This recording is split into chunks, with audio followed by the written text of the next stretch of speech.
देश में राज्यसभा की 57 सीटों पर चुनाव के लिए नामांकन प्रक्रिया शुरू हो गई है। 10 जून को वोटिंग होनी है और इसी दिन देर रात तक परिणाम आ जाएंगे। अधिकांश राज्यों में चुनाव निर्विरोध होने की संभावना दिख रही है।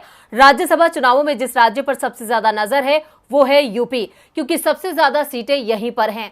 यूपी की 11 राज्यसभा सीटों पर चुनाव होने हैं, लेकिन चुनावों से पहले सपा की रणनीति ने बीजेपी को परेशानी में डाल दिया है। तो क्यों परेशान दिख रही है बीजेपी, देखते हैं ये रिपोर्ट। यूपी में बीजेपी के अंदर राज्यसभा सीटों को लेकर बैठकों का दौर चल रहा है। पार्टी को इस बार नुकसान की आशंका दिख रही है। 2 साल पहले राज्यसभा के लिए हुए चुनावों में विपक्ष को सिर्फ 1 सीट मिल पाई थी, जबकि बाकी की सीटें बीजेपी के हिस्से में चली गई थी। लेकिन इस बार मुख्य विपक्षी पार्टी सपा 3 सीटें आसानी से जीतती हुई नजर आ रही है और चौथी सीट पर भी उसने पेंच फंसा दिया है, जिससे सत्ताधारी बीजेपी के सामने मुश्किल खड़ी हो गई है। और ये मुश्किल आई है विधानसभा चुनावों के बाद सदन में बदले समीकरणों के चलते। दरअसल विधानसभा चुनावों में बीजेपी और उसके सहयोगियों को 52 सीटों का नुकसान हुआ है, जिसका असर राज्यसभा चुनावों में भी दिखाई दे रहा है।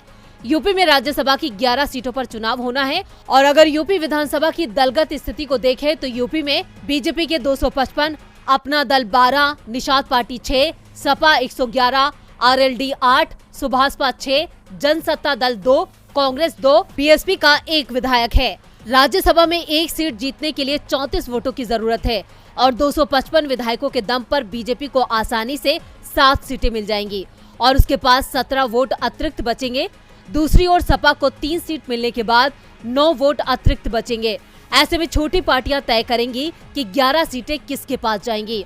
सपा ने कांग्रेस का समर्थन करने का संकेत दिया है।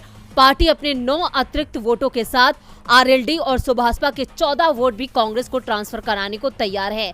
2 सीट कांग्रेस के पास हैं। ऐसे में कांग्रेस को 9 अतिरिक्त वोट की व्यवस्था और करनी है, जिससे बीजेपी की चिंता बढ़ गई है।